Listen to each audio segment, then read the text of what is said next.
ഹയാത്തും മൗത്തൊക്കെ അവർക്ക് സമാണ്. അതാ മമ്പുറം തങ്ങളെ വഫാത്തിന് ശേഷം അവിടത്തെ ഇഷ്ടപ്പെടുന്ന ഒരു സഹോദരിയുടെ ചരിത്രം മഹാനരായ ഉസ്താദ് അവറുകൾ പാങ്ങിൽ ഉസ്താദ് എഴുതി വെക്കുന്നുണ്ട്. വലിയ മുതലുള്ള ഒരു പെണ്ണാ.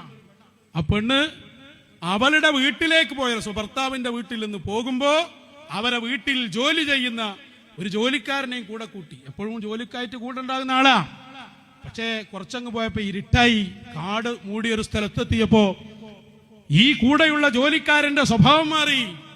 അയാൾ പറഞ്ഞു, നിന്റെ ശരീരം എനിക്ക് വഴിപ്പെടുത്തി തരണം, ആരുമില്ല, ഇനി രക്ഷയില്ല, മുതലാളിയാന്ന് പറഞ്ഞിട്ട് കാര്യമില്ല, എനിക്കാണ് ആരോഗ്യം, ഇല്ലെങ്കിൽ കീഴ്പ്പെടുത്തും. വലിയ പ്രശ്നമായി.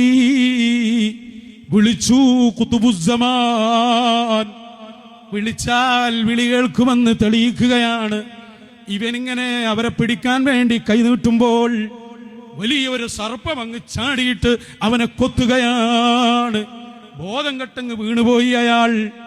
പക്ഷെ ഇപ്പെണ്ണിന് അതിലേറെ ബേജാറായി. നേരത്തെ ഓനുണ്ടായിരുന്നത്, ഇപ്പൊ പാമ്പും കൂടി വന്നല്ലോ. വീണ്ടും വിളിച്ചു, സയ്യിദവറുകളെ, നിങ്ങളാണ് എന്റെ രക്ഷ. നോക്കുമ്പോൾ അതാ കുതിരപ്പുറത്തൊരാൾ ഇങ്ങനെ വരുന്നുണ്ട്. ആളറിയില്ല. മോളെ കയറിക്കോളൂ. കുതിരപ്പുറത്ത് കയറ്റുകയാണ്. വീട്ടിൽ കൊണ്ടുപോയി അവിടെ ഏൽപ്പിക്കുമ്പോൾ തിരിഞ്ഞു നിന്ന് അവൾ ചോദിച്ചു, നിങ്ങൾ ആരാണെന്ന് പറഞ്ഞു തരുമോ?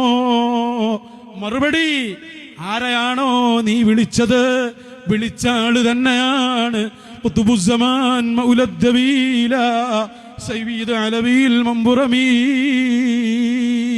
വിളിച്ചാൽ ഉത്തരം ചെയ്യുന്നവർ വല്ല നിലയിന്നും എന്നെ വിളിപ്പോർക്ക് വായിക്കൂടാതുത്തീരം ചെയ്യും ഞാനെന്നോവർ.